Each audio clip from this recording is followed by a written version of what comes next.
I'm Colton Sutley with my co-host Tim Friedhaber, and you're listening to the Caution Free Podcast. Today we have the driver of the 3-8 Motorsports, number 38, Leyton Wagner.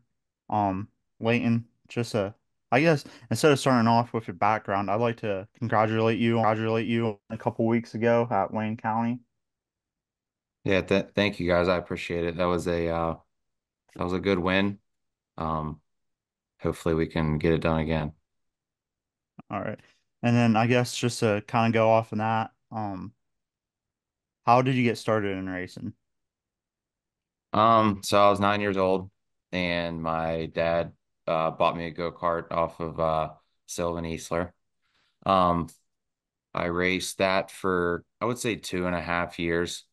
My second year in go-karts, my dad wanted to move me up to the adult class and the owner of the racetrack wouldn't let me. So after that year, my dad was like, all right, um, since they wouldn't let me move up. Then my dad just decided to throw me in the 410 because I mean I was always gonna run the sprint car at one point, but when my dad got injured, broke his back for the second time, it kind of uh, quickened me getting in the seat. It's not the way I wanted it, but um, I guess that's how it happened. That was my dad's decision was for his safety to put me in it. So yeah, I guess that's how. Yeah. Yeah, and you've taken, I remember a few years ago, you took a pretty good flip at Tri-City.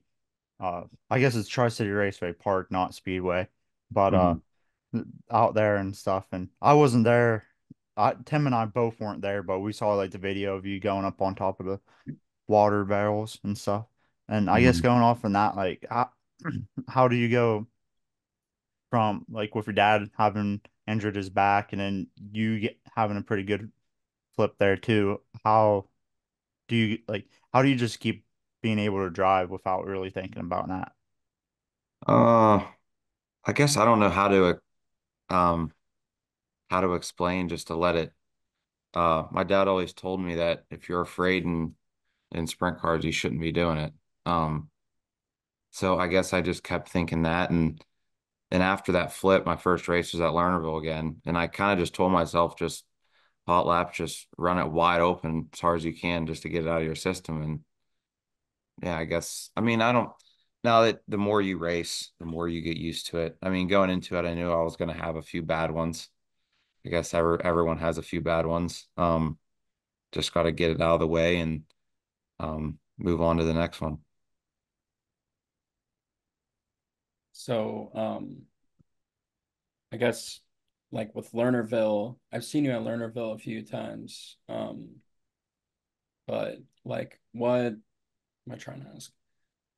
What differences do you see in like Lernerville between like other tracks? Because I feel like every time we go to Lernerville, um, it's just like wide open 24/7. And I feel like that's how everyone drives that track. Um, Early on in the night there, normally it is close to being wide open. Um, but Lernerville and Sharon have the same clay. When it slicks off, it literally gets like an ice skating rink. And that's where we struggle down at Lernerville is getting hooked up to that. Um, and I struggle as a driver there. But I guess like Tri-City's a more sandy dirt compared to um like Lernerville. Um, Lernerville's just unique. It's a super hard track to get. Like for me, first start racing, that was the easiest track to get up to speed at, but it was the hardest track to be fast at. I guess that's how the best I can explain that. But yeah, I'm excited to get back to Lernerville. We've been going over to Ohio, Attica, running there a lot. I do want to get back to Lernerville again though. Just try to get better. Yeah, I've been seeing this year you've been going to Attica and Fremont off and on, and as well as Wayne County. You're leading the points there at Wayne County. Just like what was the thought process to like travel a little bit and go like out? west to like those tracks? Um, well, first was to get better. Um, I think the more you travel, the better you get. You see different racetracks, different racers. Um, the money's better out there, and there's more car owners. So, if you do better out there, you get noticed more.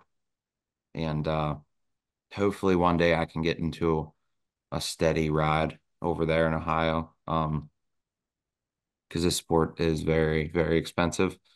So it definitely gets tough at times.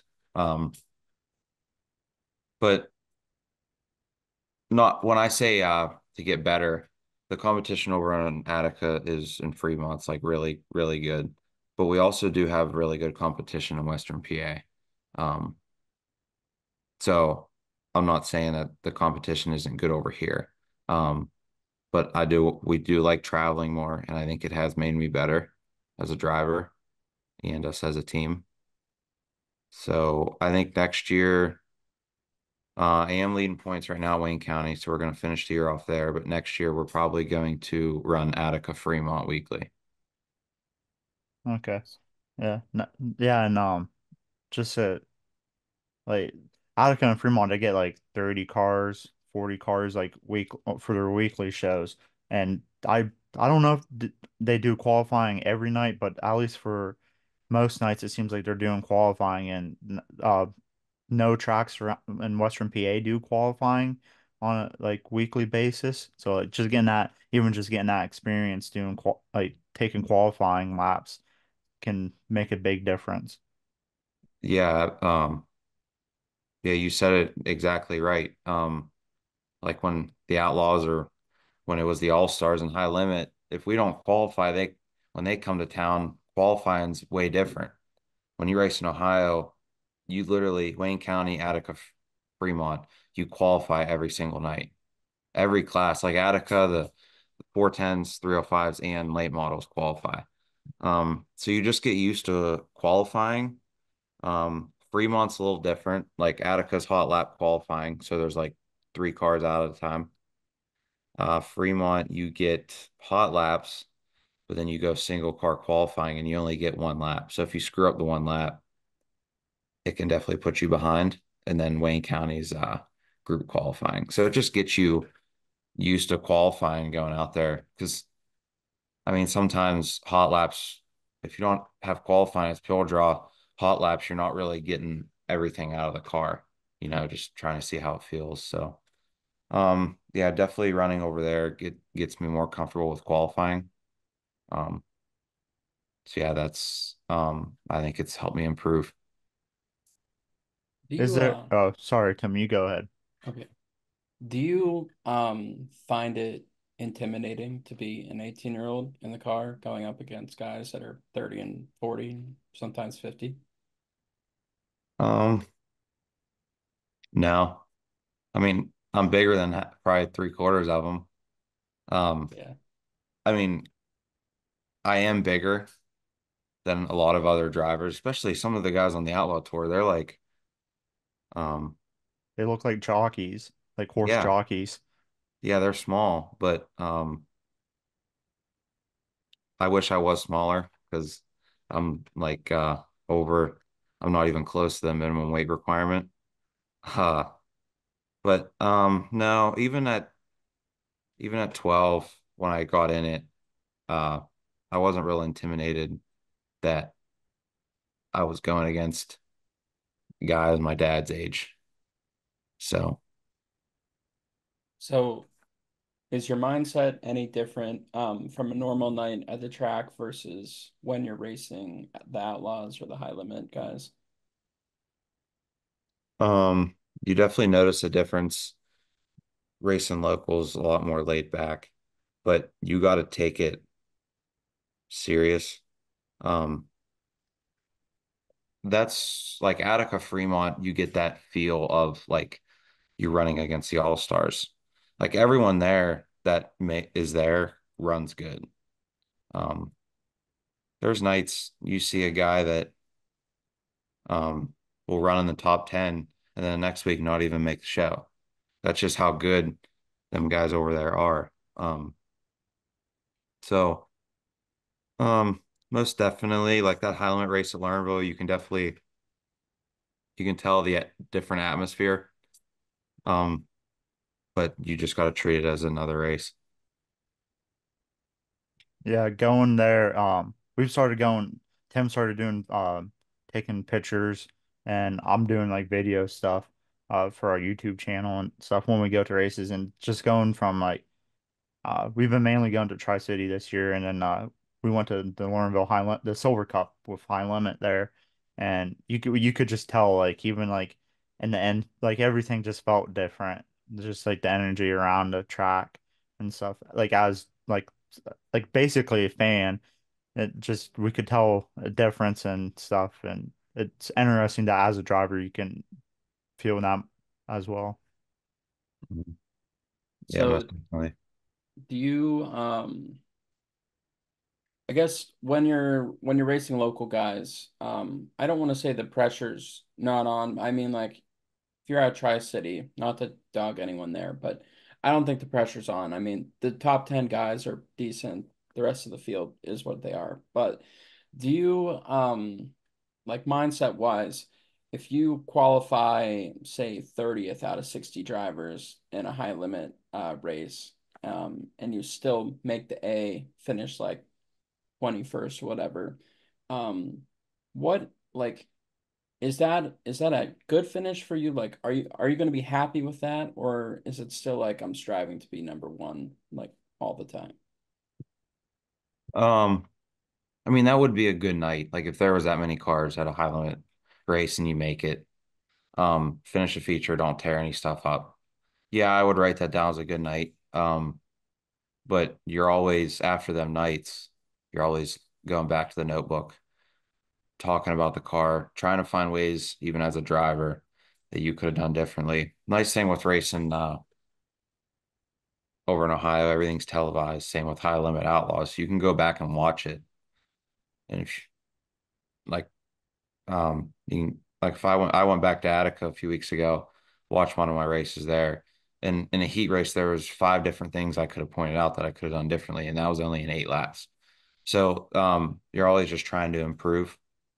Um, because we're all not perfect. So just trying to get better at driving. Yeah, I think just making a B main out of 60 cars like would be a very good night because you get that many cars, it's just that'd be a tough night to go against that many cars, and especially depending on if they do.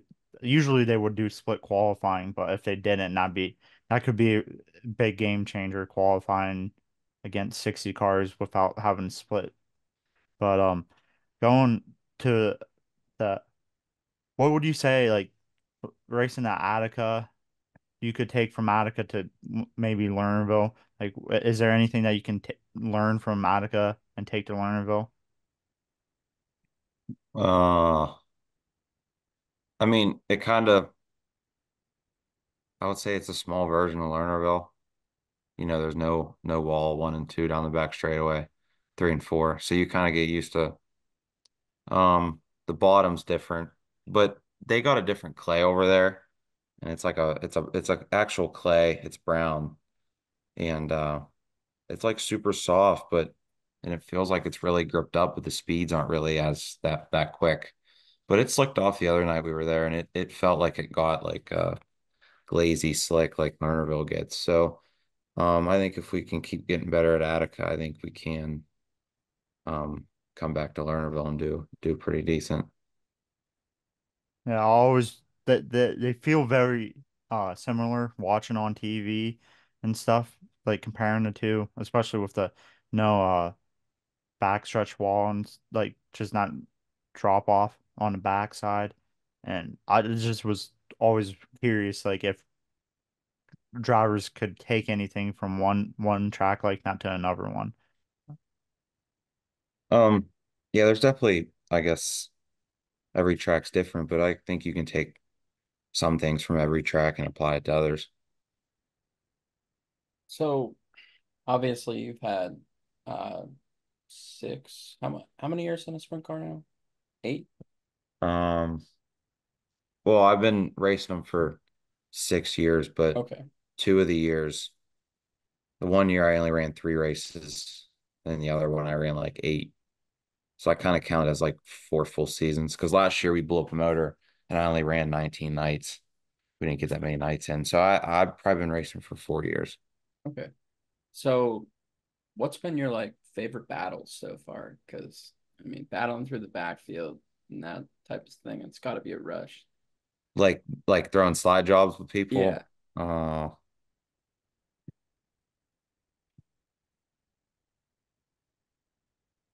Trying to think. I mean, they definitely would be at Wayne County because that place gets pretty intense. I ran Fremont once this year. That was fun. Um, Man, I don't know. That was a pretty good battle the couple weeks ago at Wayne County when you won. Uh, saw the video of the last lap and it's pretty good. Oh yeah. Actually, one that comes to my head is with Cody Bova and Jordan Ryan there earlier this year. I think we were all three throwing slide jobs on each other, and not one. We didn't make any contact at all. Um, Heck, I think I drove off the backstretch real quick, jumped back on. Um, yeah, that was there was times I didn't think I was going to make it. We were going to end up crashing each other, but we didn't make any contact at all. Those are two guys that I know I can pull right up beside and race clean. A So few can you talk about your win in the last few laps at Wayne County the other day?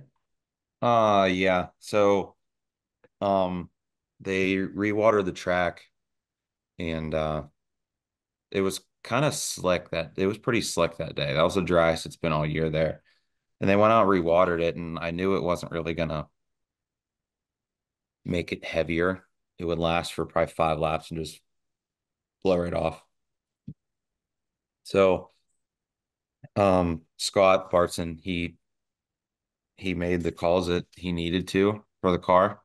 And I knew that I wanted to get to the lead early because clean air is everything. I didn't want to I didn't want to be getting in the battles with guys and like with Cody and then that um cause like Spithaler and DeVault to start racing too. I just wanted to get out, get clean air.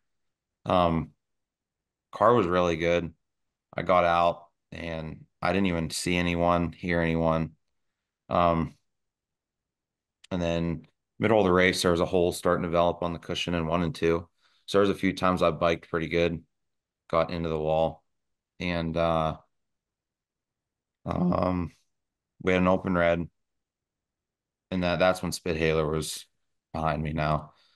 So the whole race was good, but on like lap 10, my heel riser, 3 out of the 4 pot rivets came out. I don't know how. And it kept wanting to slide underneath my throttle. So under caution, I would like spin it back. And then I was able to most of the race to hold it down with my right heel. Just the pressure of my right heel was able to hold it down. Um, but then when the open red came out, I didn't even like I was just talking about the car. That's the other thing. I could have had my dad just reach in and rip it out, and I never thought of it.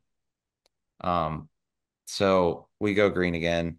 We're racing, and then that red flag comes out, and I think there's like 3 or 4 to go. So I was like, we're fine. Like I didn't even see anyone. I knew if I just ran clean, consistent laps, 4 laps would be good. And I go through 1 and 2. They're saying the 1 to go. Go through 1 and 2, and I gas it up, and I go to turn the wheel to the right, and I notice there's no power steering.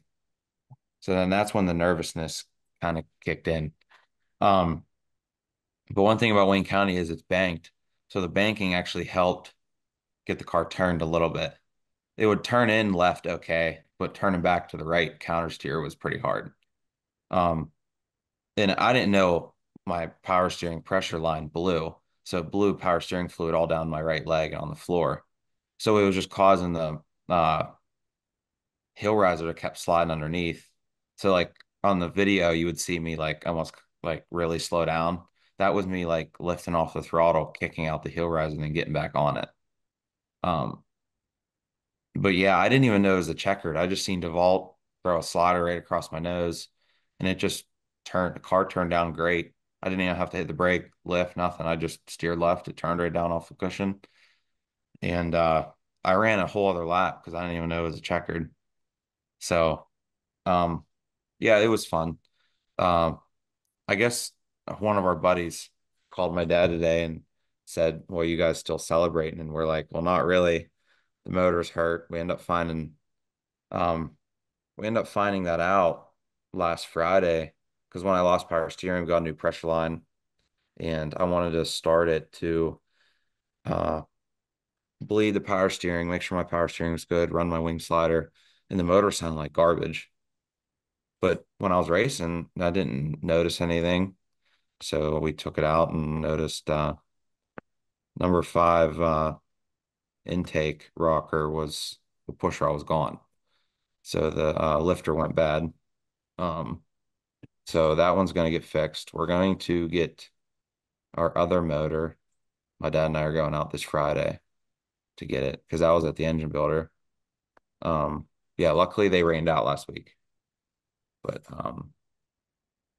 Wayne County added a show this Saturday. It's non-points. So instead of us rushing, because my dad and I probably won't get back till 3 in the morning Friday night. So instead of us rushing to get it back in, we're just gonna get it back in, start it, make sure everything's good, and get ready for the next points race next weekend, the 17th. Nice. Yeah, I saw you post about how you had a hurt motor and asking if anybody would let you hop in their car and stuff. And I saw that Steve Bright, you said that Steve Bright Yeah, Steve was gonna Wright. let you do it. Yeah. Just kind of I guess kind of talk about how much that means for like a, a fellow racer to like be willing to help you out like that. Oh, that means a lot because he has well, shouldn't say normal job. He has like a rotating shift scheduled job. So he doesn't it's not an easy job, let's just say that. But he races, he does it to have fun. Um, Super nice guy. Um, and he called my dad and he said, Just come get my car," because he only lives 5 minutes away from our house. He said, "Come get my car," and it showed how much faith he had in us because he wasn't even going to be able to go to the races with us. He had to work, but he was still willing to let us take his car over. Um, so yeah, that means a lot. He's a really good guy, and it's nice to have people like that in our sport. So is it just you and your dad that work on the car? Yeah, it's just my dad and I. Yeah, out in the garage, and then my mother will help during like wash days. Hmm. She'll help like wash the body, help me clean out the trailer. So how like how does only having two guys to work on the car like affect your team, or if it does at all? Like, I mean, you Um, work, I assume your dad still works or no? yeah, he works. Okay. Um, Now we have like two guys at the shop, my dad and I, but then on the weekends we have Scott Bartson. We He's been helping us since Ohio Speed Week. Huge help. He's gotten me really comfortable in the car. He's got the car rolling really good. And not only is he setting the car up good, he's teaching me how to drive better too. He's telling me some things I would have never thought would have been that helpful in different ways. But during the week, it's just my dad and I. I mean, my dad and I will, as long as we put our head down and work, we can get a lot done. Because, I mean, when it's a rush, we just do whatever needs done. But a lot of times during the week, I'll do certain things, he'll do certain things, and then sometimes the next week we'll switch it. So we're both not doing the same thing every week. Right. And I'm learning because he's taught me back in go-karts when I first started racing. Um, the first year I would help wash it. I think I was like 8 or 9 years old. I'd help wash it and he would maintenance it. And the second year, I would wash it, and then I would maintenance it, but he would help me. And then the third year, my dad said, "Listen, you're all on your own. If you don't get the cart ready for the next race, you're not racing then." And he told me, he said, "If you don't work on it, I'm not, we're not going." So he's taught me to work on the sprint car too, to know everything. Um, but yeah, it's just dad and I. Um, Sometimes it gets really hard when something happens on a Friday night and you got to get ready for Saturday. But I mean, it's all worked out so far. How much does it mean to be able to spend that time and bond with your dad, like, and create memories out in the garage working on the car and even going to the track as well? Uh, that's that's who I spend pretty much all my time with. Um, it means a lot, you know. I don't know what we would do if we didn't race. I mean, I played school sports and raced, and I often wonder what the kids I played sports with, what in the heck they did when they weren't there. Um, because if I had enough time to do it with racing, I don't they had to have a ton of free time. Um, but uh I enjoy it. I mean, a lot of times I screw up, he may get upset, but when he gets upset, it's all for good. Um, and then my mom, she's always there. I mean, sometimes I don't know if she likes staying in parking lots when we're over in Ohio. She'd probably rather sleep in her own bed, but my dad and I love it. When we go out to um like Speed Week, we camped out after Wayne County. Even weekends, my dad and I love doing it, going to the car wash right after waking up, and we would always go from Attica. We'd go to Wooster, and there's like a Walmart, McDonald's, Applebee's, like there's just everything. So if we need food, um, I don't know, we enjoy it. I guess that's what our goal is, to just race more and travel more. So it's kind of like a mini, we're traveling, but we're not that far away, but we do it just to save some money. Um, I can a few years ago, it might have been, I want to say it was 2021, so like 3 years ago. You were racing at Tri-City, and I'm assuming it was like her mom and like that there was like a couple people, like about 4 or 5 people with Leyton Wagner shirts on. Hmm. So and they were sitting kind of down to the right of where I was sitting, and you were there was feature time and you were battling Bob Felmy. Like you ended up kind of past him. You threw a slider at him and got him, and then he threw one. Turned under you, and you guys battled it out for a couple turns. And they were just going crazy and cheering you on and just hyped up that you were like passing Bob and stuff. And it just kind of that's always stuck in my mind because it's just like it shows like how much it all means to your family and friends. Yeah, my mom gets, um, you definitely don't want to sit by next to my mother at a racetrack because she'll grab, punch, whatever. I used to sit next to her when my dad raced. Um, but now, like Wayne County, you can go down the infield. All the crews can go down the infield because they have the work area and you can watch from down there. And she just stands off on her own. Um, so yeah, someone took a video of her while I was at Lernerville one night, and I don't even think she sat down the entire 8 laps. Like she was just on her feet. She just didn't stop moving. So I think she's better now than when I was younger. Um, I would have loved for someone to video when my dad and I raced at the same time at Mercer a few years ago. I would have liked to see what, because we came back in and my dad and I go, "So who did you watch?"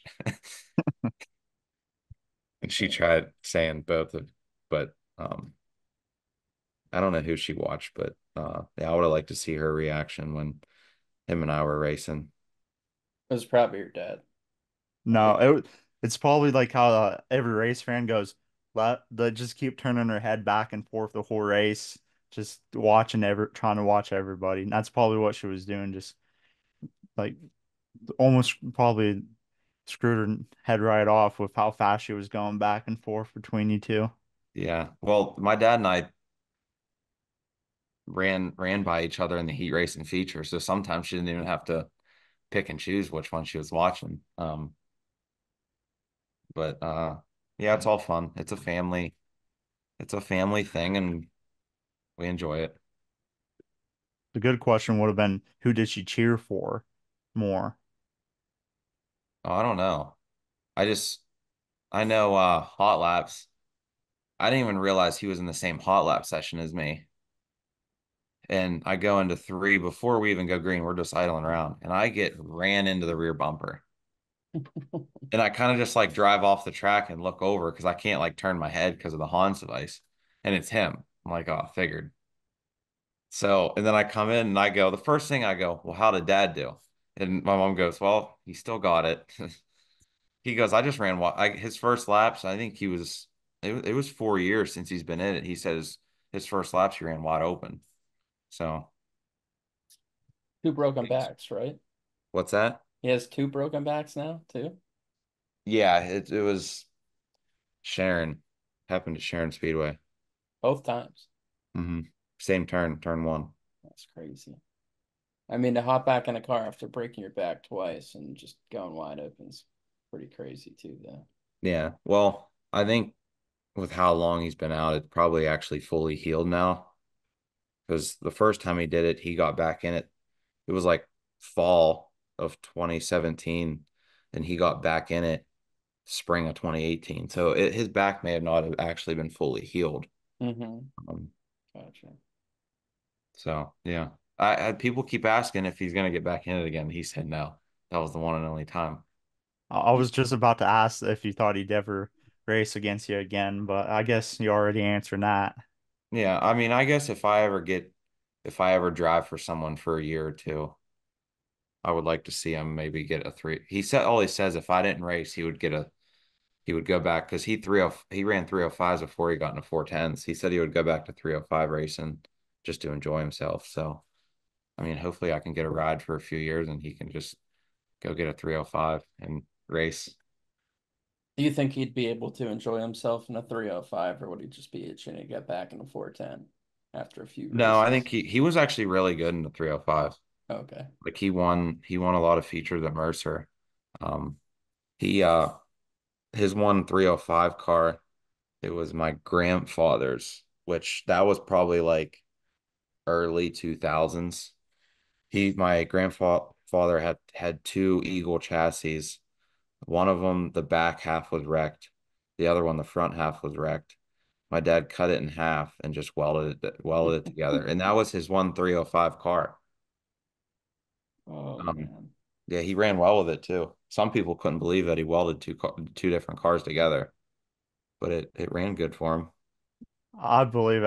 I think I've heard some stories of guys doing that. I can't remember who the heck it was, but heard somebody they had their car was messed up and they looked in the backyard and saw like their kids' like swing set or something, and it was like metal tubing and stuff, and then they went over and cut it apart and welded it, put the car back together using like a freaking swing set, which is both things are just crazy. Just welding two cars together to get one or a freaking swing set.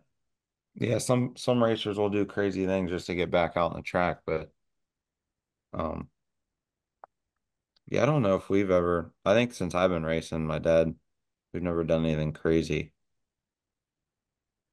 So was your after that wreck at Tri-City a few years ago, was that car a total loss, or were you able to?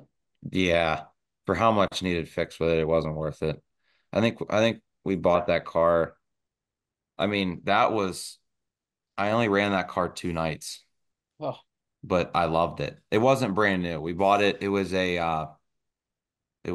when Paul McMahon ran for the Buick number 13, the one that Mhm. Justin Peck's in. Yeah. It was one of his cars. So Okay. I think we bought it for like $1,300.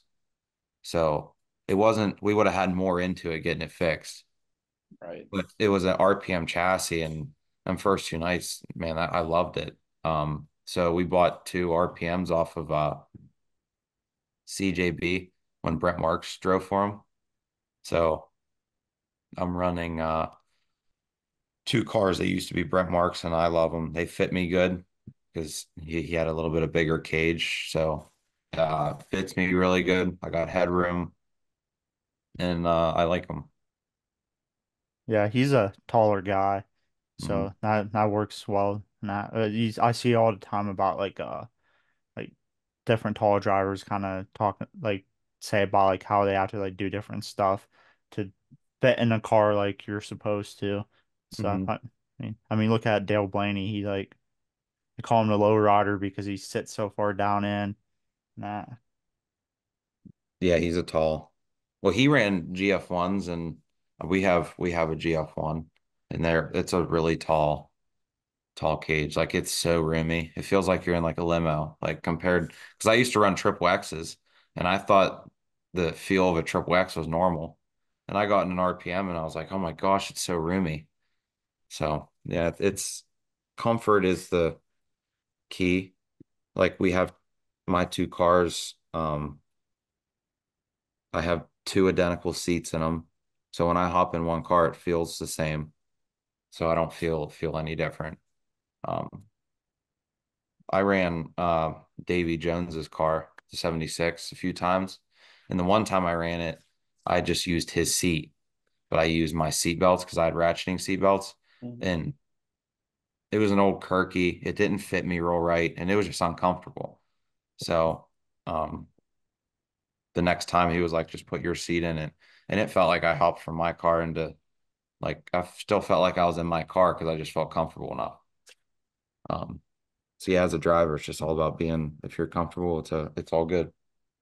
Yeah, I don't Davey's not that big of a guy, I don't think he ever so No, he's not that big of a guy.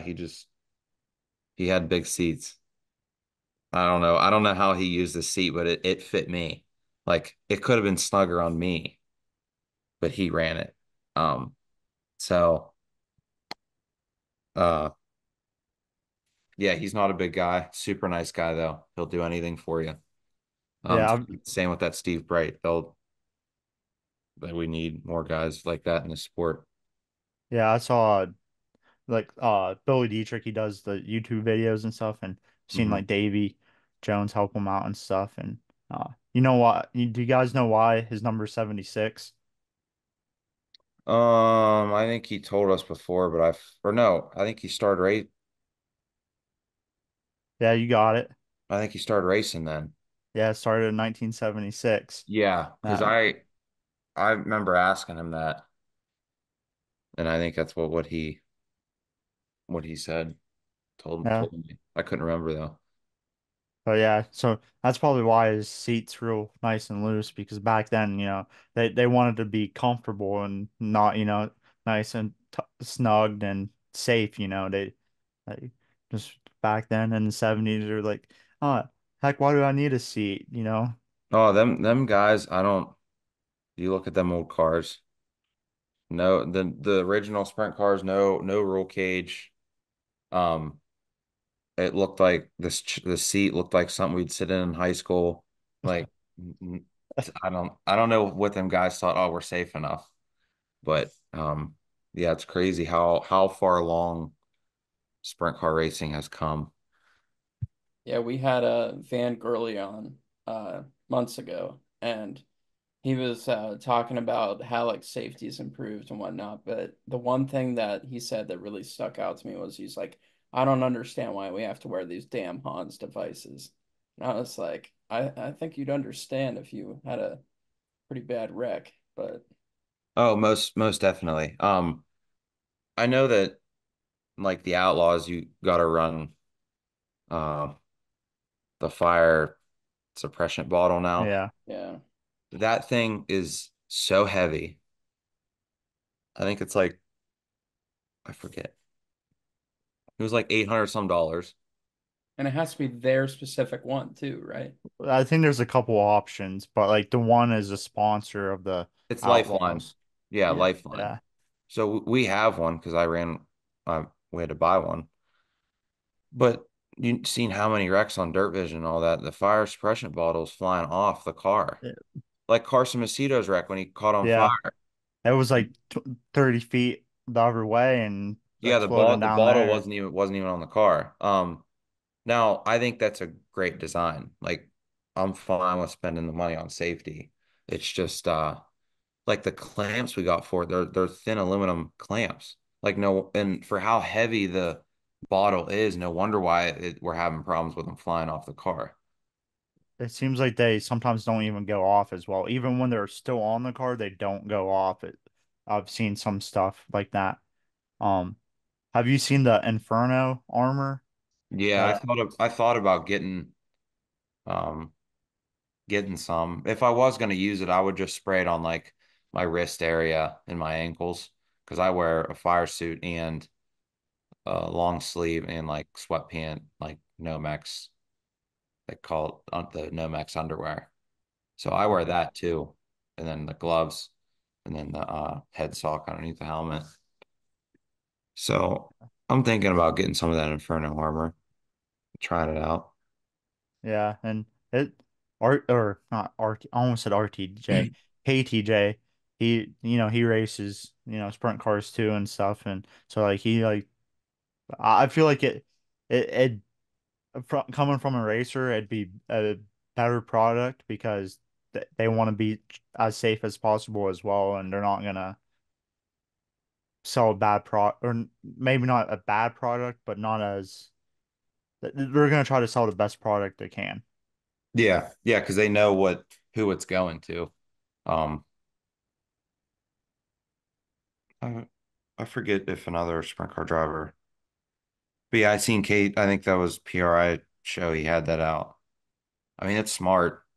I mean, just a quick spray on before the race. I mean, it looks like it works pretty good. I haven't seen if anyone's like been in a bad fire and has had it on. I mean, luckily, you don't want no one to get it Yeah, fire, but um, I mean the example he showed of it. I mean, it looked like it put the fire out pretty good. So, um, yeah, I'm just thinking of the next safety thing that's probably going to come.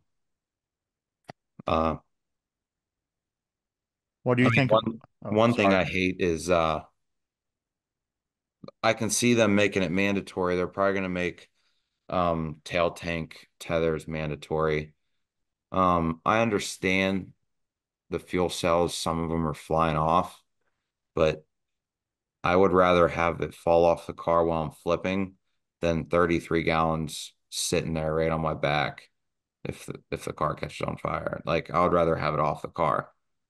Um, but I don't know. I mean, I guess I say that, and if it flies off and hits someone, then yeah, they're probably Yeah. definitely going to put tethers. Not like the front axle tethers. Um, we had to run them for years, and then my dad and I were like, "Screw this! Why we run them? No one in Western PA pays attention. Like, no tracks pay attention in Western PA. So we just I stopped. believe it. We stopped running them. We go over to Ohio. We stopped running them too. Like, no one in Ohio runs tethers anymore. And then, like, the only time I had to put them on was like the high limit race last year at Wayne County in the All Star Speed Week show. I didn't even have tethers on. They didn't even care. Because like that wreck of a Tri City that you guys were talking about, I had every tether on that you needed. They didn't even work. They ripped apart. The only thing that was holding my front axle in was a steel Heim and a radius rod. That's the only thing that was holding my axle to the car. So all the tethers ripped apart. They didn't even. I mean, it was a really hard wreck, but the tethers were supposed to hold, I guess. Yeah. Do you think the tethers might have took some of the shock away, the impacts, and so that like the radius rod and stuff wouldn't break and like helped hold it together like that way? Or do you just think it wouldn't matter? No, I think. Well, I mean, the car broke off right at the front of the radiator. Um, I think that because that wreck wasn't. I mean, it was hard, but for me, I mean, I got a concussion out of it, but it didn't hurt that bad. I think the frame breaking like that actually took less of an impact off of me. Um, no, the tethers are just there to if you start flipping, the front axle doesn't come out of the car. Um, but and they were the Butler built made. They were like the best, supposed to be the best ones. I think Lernerville, they stick with everything the Outlaws do. So like now weekly shows, tethers, fire bottle. Other tracks aren't like that now. I can kind of see like I'm not sure if Attica Fremont goes that direction or not. They got good safety crews over there, but yeah, I'm not sure. Guess time will tell though. Have you been to Clinton County? Mm-mm. No, I haven't been to Clinton County. Okay. It would be like a 2.5, 3 hour tow. Yeah. I mean, Attica's a 2.5 and Fremont's a 2.5 hour tow, but we're able to make a weekend out of it. So Yeah. if we're able to make a weekend out of it, it makes the drive worth it. Um, my dad and I actually just looked coming up at the end of August. Attica's having a 2-day show. I think August 30th and 31st. And then that's Friday, Saturday, and then Saturday Sunday we run at Wayne County for the 10,000 to win Pete Jacobs Memorial. So that weekend should hopefully be a fun weekend as long as everything goes okay.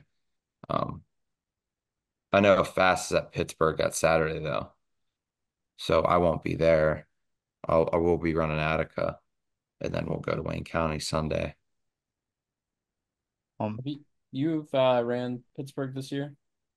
Mm-mm, I Okay. haven't. The last time I ran Pittsburgh last year for the Western PA Speed Week. That was the Okay. last time I've been there. I don't know. I don't. The place is just so big. You know what I mean? Yeah. yeah. It's Tim hasn't been there yet, but I went once back in March.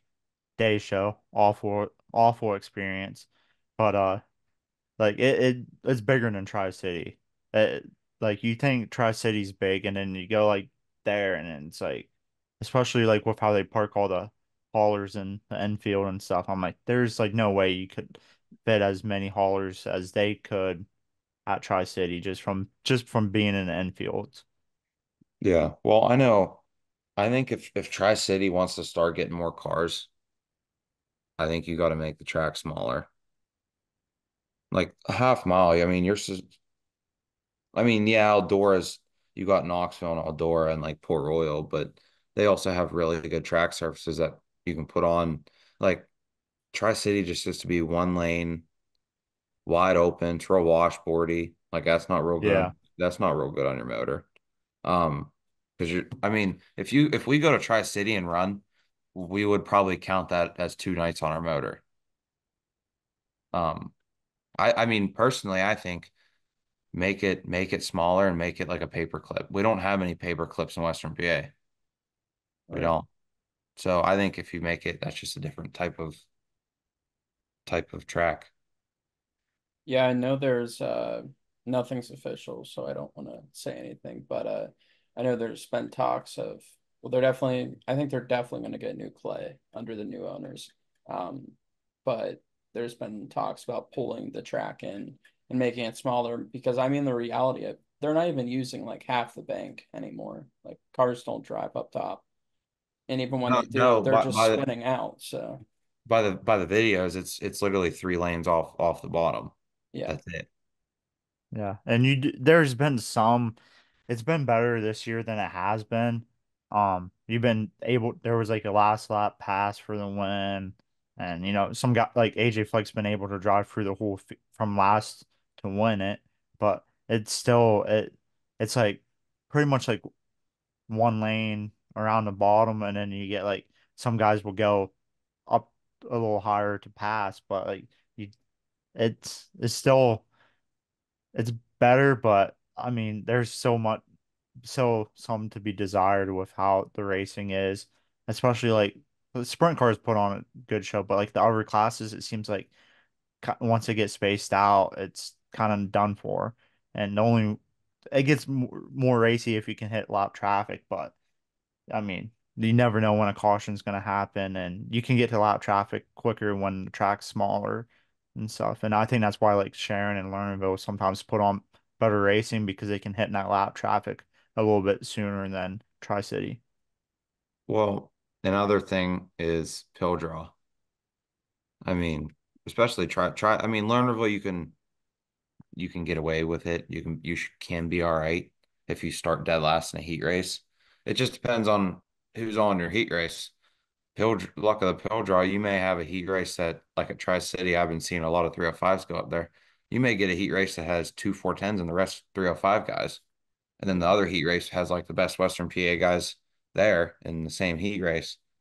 And um, I mean, if you get put in the back of a heat race because of pill draw, it can really screw your night.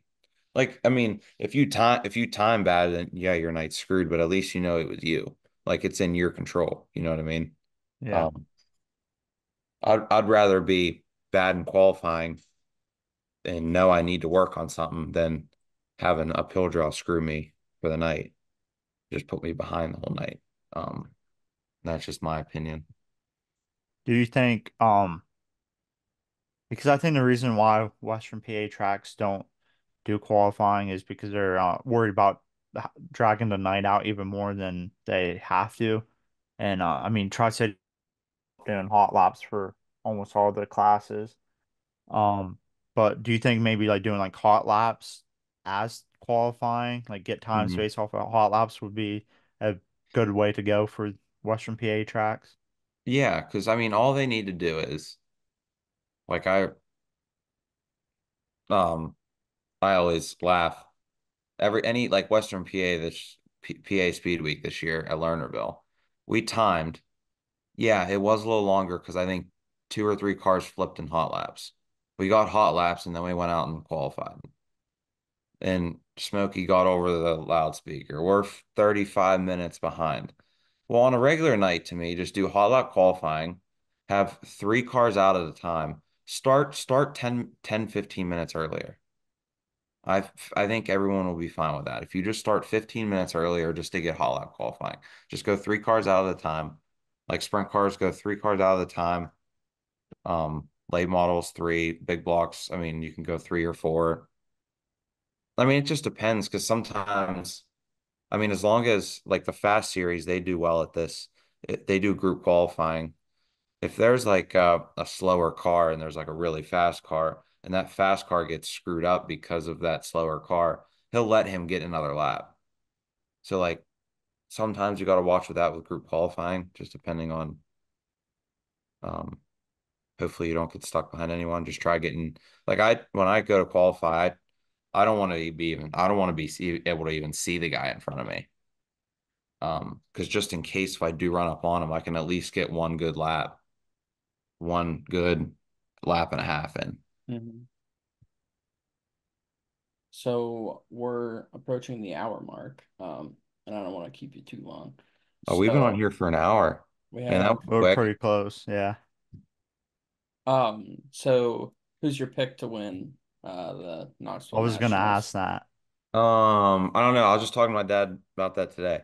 I was actually talking, well, I was on my dad and I were on the phone with Brandon Mattis, and he picks Rico. Brandon does. It's a good pick. Um, Rico fanboy. I picked my top five, and I got Rico, Shots, Gravel, Larson, Courtney. That's my top five, which that's probably who a lot of people would pick. Yeah. Um, it's just Who? really tough, because Yeah. I mean, one incident can screw your whole week up. Like one bad lap, you got to be like that whole week. You got to be so perfect. Yeah. Who's the dark horse that you got? Oh, um, I don't know. I'm just trying to. I wouldn't mind seeing Selzy win it. I wouldn't say he's a dark horse though, because he did finish second at the Cappy. Yeah. Yeah, and he started on the pool for the Nationals a couple years ago as well. Hmm. Yeah, so Yeah, and he won the 360 Nationals, I think, a couple years ago. yeah, I think it I was don't, that same year. I don't know who would be a dark horse. I guess I gotta look at the list of drivers. Yeah, there's a lot to choose I mean, from too. there's like 100. I can't think. 110, I think, this Yeah, year. Or supposed to be. But I always think of Cy Lynch when it comes to like Eldora and Knoxville, like for like the Kings Royal and the Nationals, because he always seems like he runs pretty well on the big half miles and he like these big events as well. he's really good at qualifying, and that's one thing that I look at is if Cy Lynch can, if he wanted to, he could probably be staying home and whooping on all of us. But he's choosing to go. Like I forget what I don't know what race it was.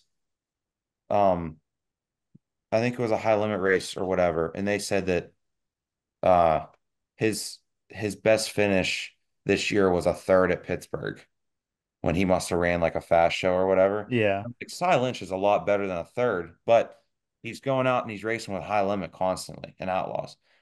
And he's getting noticed a lot more. And all it is just making him better.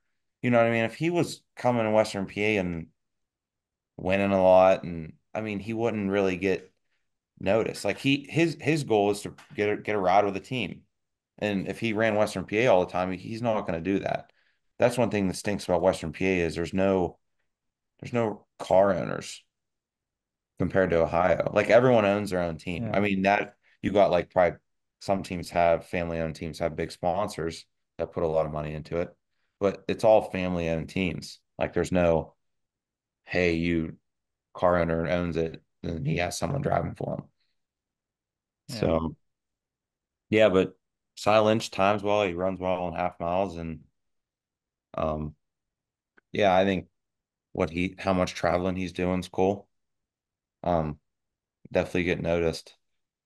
I feel like Silence is always like a dark horse for the Sober Cup. Like he was running great yeah. this year and he just made like one wrong move that screwed him. But Well, like someone took it. I think that dash kind of messed them up too. Someone got yeah, his I wind don't. broke. Yeah, I'm not. I somebody. I think made probably Corey Day because that kid he drives like his hair's on fire, and that. But he probably. I think somebody cut like size net nose off, and and that kind of affected him. And then like one that night, it was just if the, whoever was in clean air was going to run away with it with how many cautions there were that night. Just couldn't get to lap traffic. Yeah, that track that night was super fast. That's I don't know what it is with Lernerville. Anytime a touring series comes to town, they make the track completely different. Yeah, we've heard. I think AJ Carl Flick. Bowser said that, and like a few other guys have said that before. And I mean, shoot, last year at the Commonwealth Clash when High Limit came in, and that was like it's different when like they come in like for the Silver Cup and stuff. But in that night with the rain they got the day before and stuff, that I've never seen Warrenville like that, like how it was that night. Hmm. But you want to hit the ending questions, rapid. Well, they're not really super rapid fire, but rapid fire questions, Tim. Yeah. Who would you go to dinner with and where would you go? Could be anyone. Like in the racing world. Anyone. Racing, politics, I don't care. You name it. Oh, Football, basketball too, I don't know. I'm trying to think of car owners. Just go to dinner with one of them. Try getting a ride or something. Casey Kane. Yeah, I was thinking that or Tony Stewart. Yeah, I they're don't know. pretty good. Honestly, probably probably Sheldon Haudenschild. I've always looked up to that dude ever since I remember the very first time I ever watched him was his very first win ever at Attica. And then ever since then, I've always been a Sheldon Haudenschild fan. So I guess I count myself as a fan from the beginning, not a bandwagon or I guess or whatever. Yeah. But I forget who, it was a few years ago. Someone asked me, we were at an outlaw show. They're like, you gonna go get a picture and autograph? I was like, no, I'm gonna be racing against him. Why would I want? So when you beat them someday, you can be like posting and be like, I beat like the guy I looked up to and stuff. should have told him back then that I was gonna whoop on him someday. But yeah, I guess probably him. I mean, as long as you can drive close to Sheldon, he'll probably mess up, and you can get around him. So he, He is getting pretty consistent. Yeah, Some races I'm like, come on, bring the old Hod and Shield out and just run her as hard as you can. yeah, dude, I, he's one of the best to watch, most entertaining, because he's either gonna win it or junk it, and that I, I love watching that when he's on, when he's on, not on out of night, he's the best out there, like hands down. It Hmm. seems like, and just So where would you go? What restaurant? Hmm. I'm a Mission Barbecue kind of guy. Have you guys ever had Mission Barbecue? No, I've heard nope, of it. I never heard of it. So there's one down in like Robinson, Pittsburgh area, and then we have one in Boardman, Ohio. Um, I think it started on like military bases. I think that's how it started. Um, I really like that restaurant. Other than that, if I go to dinner, I'll go to like Texas Roadhouse, get a steak. It's fair. So, what's your favorite food to eat, as well as your favorite place to eat? Well, I guess you kind of just said what your favorite place was to eat, but I definitely can't pass up on good wings. My dad and I will go to this place in our gangs in Sharon. So that's really good wings. Um, I guess any good like bar food. It's really good food, Yeah. honestly. yeah, wings, pizza, burgers, Mhm. fries. Yep. Getting So hungry. where's the uh where's the go-to food after the race? Um, when I was younger, if whenever my dad would go run Sharon, we would always go to Waffle House. Waffle House. Anymore, I guess the only place that are open is like a McDonald's. So I guess you just go get McDonald's. Probably not the best food before or best food at all, but Yeah. um, like Attica, they'll close their concession down early. So like one night after the feature, we were the first feature. There were still two more features left. I'm like, oh, I'm gonna run up and get food now, so we can eat on the way to the car wash and then just go to bed. They had it all closed up. I was like, oh, dang it. Like, and that's the thing with we end up finding a place right by Attica, but if we drive straight to Wooster, we better bring food because we won't have any. That's another thing is with the whole truck and trailer, it's hard finding food, place Yeah. to pull into. Cool. So, what's your favorite track that you've raced at, and what's a bucket list track? Um, I would say my favorites Wayne County or Fremont. Fremont's really cool. Well, they call it a third mile. Places on TV, it looks kind of bigger, but it's tiny. It's small, tight. Um, I think bucket list would be El Eldora, Eldora, um, Knoxville. I would say Volusia, but that place is a motor eater. We went down there to watch, and I watched Sheldon go through like three motors that one weekend. I don't know. One place that I really would love to, but it probably will, or two places that I would love to, but it probably will never happen is Skagit and Silver Dollar. Yeah, I thought about going out to California next week and going to watch a few races out there, but I decided Really? not to. But Yeah, I think if we were definitely go out for the Gold Cup in yeah. the fall, that'd be Yeah, fun. there's like pretty bad fires out there right now. I saw, and but they sometimes use Silver Dollar as like a staging area to fight the fires. stuff. So like Mhm.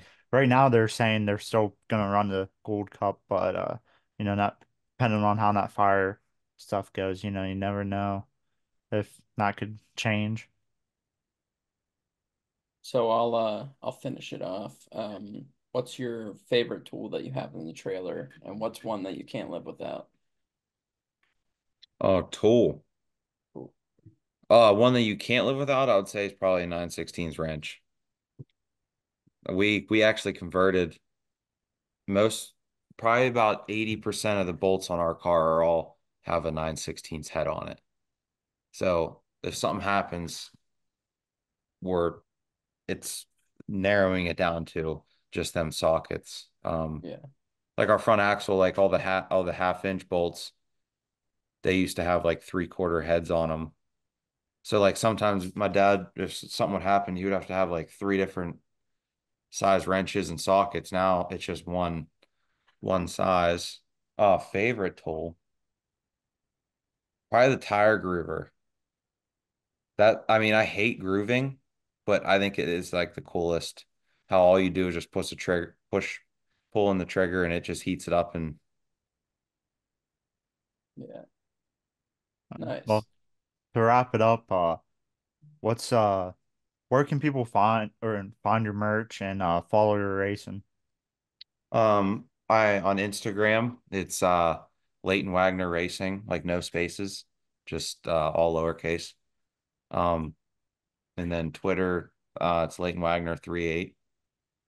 Facebook's just Leyton Wagner. It's my personal. Um, and then merch. I mean, if you anyone ever wants merch, just message me and then tell me what you want, and I can get it shipped out. Um, or at the track. We've been selling it at Wayne County every week, and then whenever we come back to Western PA, we'll definitely sell it. Um, yeah, I mean, people that buy merch, we really appreciate it because that helps go back into the race car. I mean, you see the Outlaw guys, that's how they kind of make their living is selling t-shirts. So I guess just hopefully sell merch and next year just buy some more different designs. People, you know what I mean? Yeah. Hmm. I do just want to thank before you wrap it up. I want to thank Shell Haas Landscape Construction, Watkins Turf Care, Alice Corner, Karski Security, Bobby Clark Racing. Um, I think I said, or Alice Corner. I don't know if I said that. And want to thank my crew chief, Scott Bartson. Awesome. Yeah. Thanks for Oh, coming on. yeah, thanks. Yeah, thanks for having me. I appreciate it. Yeah. I want to say thanks to Leighton Wagner for coming on the podcast. We really appreciate it, and glad to see him pick up a win this year. Wish him the best of luck this year. Go support him, buy some merch if you can, or definitely go watch him at a race. Uh, Comment, like, subscribe on our YouTube, rate 5 stars, follow us on Spotify and Apple Podcasts, Amazon Music. Um, it helps us. The more you guys do all that stuff, the more we'll get in the algorithm and the more views we'll get and stuff. And more views we get, the more cool things we could possibly do. A lot of good ideas. Tim has good ideas and I do as well about different ways, different content that we could possibly do. We're gonna work those out and hopefully get some of those out to you guys. But you know, like I said, go support us, support racers, and get out to your local dirt track.